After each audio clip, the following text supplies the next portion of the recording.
Hello friends. तो महिलाओं का कार्यस्थल पर लैंगिक उत्पीड़न अधिनियम हमारा चल रहा था, उसी क्रम में आगे बढ़ते हैं। तो आता है अध्याय 4।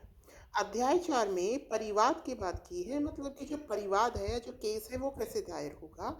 तो लैंगिक उत्पीड़न का परिवाद कैसे किया जाएगा। तो घटना की तारीख, मतलब आज कोई घटना हुई, उसकी तारीख के 3 माह के अंदर, या फिर अगर श्रृंखलाबद्ध घटनाएं हुई हैं तो आखिरी घटना के 3 मास की अवधि के भीतर आंतरिक परिवाद समिति या स्थानीय समिति को हम परिवाद कर सकते हैं। लिखित में ना की जाने की अवस्था में पीठासीन अधिकारी द्वारा सहायता की जाएगी। मतलब मान लीजिए कि जो व्यथित महिला है वो लिखना पढ़ना नहीं जानती, तो इस अवस्था में उसकी मदद कौन करेगा? पीठासीन अधिकारी। शारीरिक मानसिक असमर्थता या मृत्यु के कारण परिवाद करने में असमर्थता की अवस्था में कोई अन्य व्यक्ति कर सकता है, या तो उसका कोई विधिक वारिस कर सकता है, या फिर कोई अन्य व्यक्ति परिवाद दायर कर सकता है। सुलह है, इसमें व्यथित महिला और जो प्रत्यर्थी है उसके बीच में सुलह कराई जा सकती है, लेकिन ये ना हो कि जो सुलह है वो वित्तीय हो। मतलब जो फाइन है वो तो देना ही पड़ेगा। ये नहीं होना चाहिए कि मैं आपको इतना पैसा दे देता हूँ, अब आप ये केस वापस ले लीजिए, ना कीजिए। आंतरिक समिति या स्थानीय समिति के अधीन अभिलिखित किए गए समझौतों की प्रतियां, मतलब जो भी समझौते इन समितियों के द्वारा आए गए, मतलब जो रिजल्ट आया उसकी जो कॉपी है वो प्रत्यर्थी के पास भी होगी और व्यथित महिला के पास भी होगी। अगर मान लीजिए कि जो फैसला आया उसमें प्रत्यर्थी के लिए कुछ शर्तें दी गई थी कि आपको ये काम करना है, और प्रत्यर्थी ने उनका अनुपालन नहीं किया, तो उस अवस्था में आंतरिक समिति या स्थानीय समिति परिवाद की क्या करेगी? जांच करेगी। अध्याय 5, परिवाद की जांच। अब हमने जो परिवाद दायर करा उसकी जांच कैसे करेगी? अब जांच लंबित रहने के दौरान कार्यवाही, परिवाद की जांच भी, और उसके दौरान कार्यवाही व्यथित महिला या प्रत्यर्थी का किसी अन्य, अब मान लीजिए जांच चल रही है परिवाद की, ठीक है ना, और कार्यवाही चल रही है, तो उस दौरान अगर प्रत्यर्थी और व्यथित महिला एक ही स्थान पर काम करेंगे तो हो सकता है उसे परेशान किया जाए, तो हम उसका किसी और जगह ट्रांसफ़र कर सकते हैं।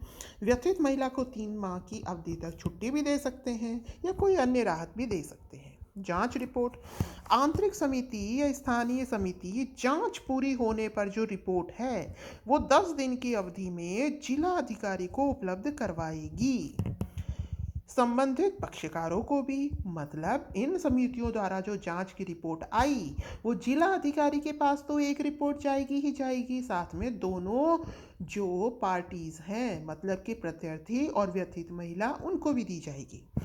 प्रत्यर्थी के दोषी पाए जाने की अवस्था में नियोजक व्यथित महिला या उसके विधिक वारिस को राशि, मतलब कि इसमें क्या होगा, मान लीजिए कि जो निर्णय आया उसमें प्रत्यर्थी को, महिला को फाइन देना है, कुछ अमाउंट डिसाइड हुआ कि ये अमाउंट जो पीड़ित महिला है उसको दिया जाएगा।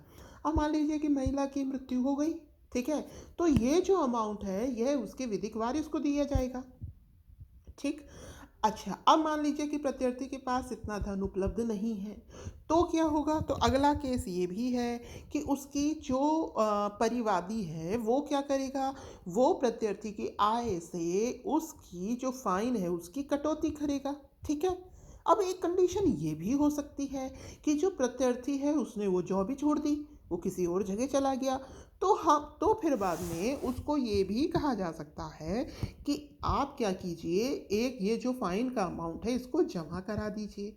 अगर मान लीजिए कि प्रत्यर्थी राशि प्रदान करने में असक्षम हो तो उसको हम कंसिडर कर लेंगे भू राजस्व के बकाया के रूप में उस फाइन को। इस तरीके से हम प्रत्यर्थी से फाइन प्राप्त कर सकते हैं।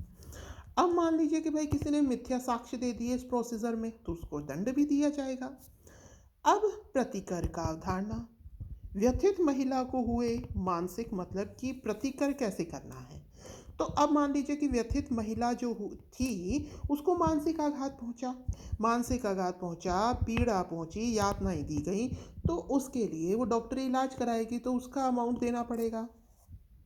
लैंगिक उत्पीड़न के कारण वृत्ति की हानि हुई, मतलब जो फाइनेंशियल लॉस हुआ वो अलग हुआ, उसको कंसिडर करना पड़ेगा प्रतिकार में। शारीरिक या मनोचिकित्सकीय उपचार के लिए चिकित्सकीय व्यय देना पड़ेगा। प्रत्यर्थी की आय, मतलब उसकी आय को कंसिडर करते हुए ये जो सारी जो चीज़ें हैं ये उनको देनी पड़ेंगी, मतलब जो फाइन होगा वो इनका प्रतिकर करना पड़ेगा।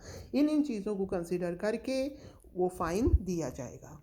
परिवाद की अंतर वस्तुओं और जांच कार्यवाहियों का प्रकाशन या सार्वजनिक करने पर रोक, मतलब जो भी वहाँ पर प्रोसेसिंग हुई उसका प्रकाशन या सार्वजनिकरण नहीं किया जाएगा। अपील, सिफारिशों के क्रियान्वित ना होने की अवस्था में व्यक्ति न्यायालय या अधिकरण में अपील कर सकता है। मतलब अगर इसको फॉलो नहीं किया गया तो न्यायालय अधिकरण में अपील कर सकता है। अध्याय 6, नियोजक के कर्तव्य। अब भाई नियोजक जो है उसके क्या कर्तव्य हैं, देखिए। कार्यस्थल पर सुरक्षित कार्य वातावरण उपलब्ध करावे, ठीक है। आंतरिक समिति का गठन करना भी नियोजक का ही काम है। अधिनियमों के उपबंधों से लोगों को अवगत कराएं, कार्यशालाएं आयोजित करवाएं। आंतरिक व स्थानीय समितियों के समक्ष परिवादियों की उपस्थिति दर्ज करवाएं, मतलब जो परिवादी हैं, जो दोनों पक्ष हैं, वो आंतरिक या स्थानीय समिति के सामने प्रेजेंट हों प्रोसेसिंग के दौरान। जांच के संचालन हेतु आवश्यक सूचनाएं जो भी चाहिए समितियों को वो उपलब्ध कराएं। लैंगिक उत्पीड़न की अवस्था में महिला अगर कहे, ठीक है ना, तो उसकी मदद करें भारतीय दंड संहिता 1860 के तहत। अध्याय 7, अब है जिला अधिकारी के कर्तव्य और शक्तियाँ। स्थानीय समिति द्वारा दी गई रिपोर्टों को समय से प्रस्तुत किए जाना और उसको मॉनिटरिंग करना, ठीक है। तो जो स्थानीय समिति ने जो रिपोर्ट दी उसको देखो, उनको मतलब मॉनिटरिंग करो, उसकी जांच करो। ऐसा उपाय करना कि जो लैंगिक उत्पीड़न और महिलाओं के अधिकारों के संबंध में हो, मतलब कोई ऐसा एक सॉलिड उपाय कीजिए जिससे कि ये जो चीज़ें हो रही हैं इस पर रोक लग सके। जिला अधिकारी के यही तो कर्तव्य होंगे।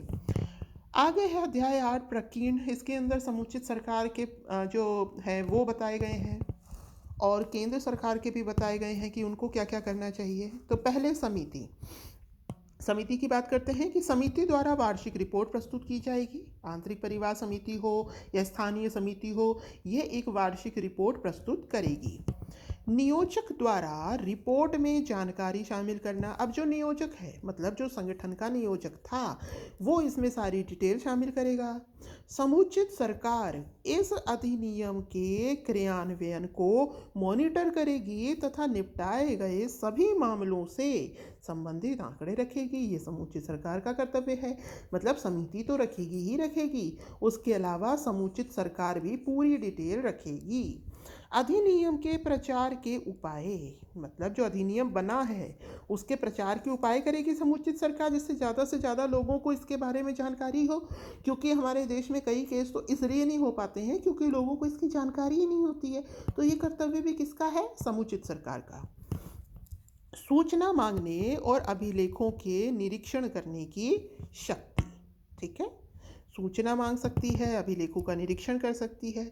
अधिनियम के उपबंधों की पालना की शक्ति, मतलब कि ये समुचित सरकार क्या करा सकती है, जो अधिनियम में जो नियम है उनकी अनुपालना की शक्ति भी इनके पास है। नियम बनाने की शक्ति, अब जो केंद्र सरकार है अपनी, वो इस पर नियम बना सकती है। क्योंकि मैंने इस वीडियो के स्टार्टिंग में बताया था कि जो केंद्र सरकार है, जिस दिन राजपत्र में इसको, मतलब राजपत्र में जिस दिन ये आएगा उसी दिन से प्रवर्त माना जाएगा। तो इसके अंदर जो नियम है वो कौन बना सकता है? इसके तहत नियम केंद्र सरकार बनाएगी। और नियम कैसे बनाएगी? जैसे नॉर्मल होते हैं, मतलब कि वो जो दोनों संसद के जो अलग लोकसभा और राज्यसभा हैं उनके समक्ष यह रखा जाएगा, 30 दिन की अवधि के लिए रखा जाएगा। अगर दोनों जो सदन हैं वो इसको पास कर देते हैं तो इसमें चेंज आ जाएगा। ये नियम बनाने की शक्ति, कठिनाइयों को दूर करने की शक्ति। मान लीजिए कि इस नियम में कोई कठिनाई महसूस होती है कि यह चीज़ सही नहीं है, तो केंद्र सरकार को उसको दूर करने की भी शक्ति प्राप्त है। वो इसमें जो चेंज है वो ला सकती है। तो आपको ये समझ में आ गया होगा। गूगल से डाउनलोड कीजिएगा, एक रीडिंग लगा लीजिएगा, रटिएगा मत। जो स्पेसिफाइड वर्ड्स हैं उनको, नियोजक है, व्यथित महिला है, प्रत्यर्थी है, समुचित सरकार है, ये वर्ड्स आप ध्यान में रखिएगा। ठीक है, जो की वर्ड्स हैं उसको ध्यान में रखते हुए आप आंसर राइटिंग कीजिएगा। एक बार पढ़कर थोड़ा अपने शब्दों में इसको लिखने की कोशिश कीजिएगा, इतना टफ ये नहीं है। सो आई होप आपको समझ में आया होगा। Thank you, have a nice day.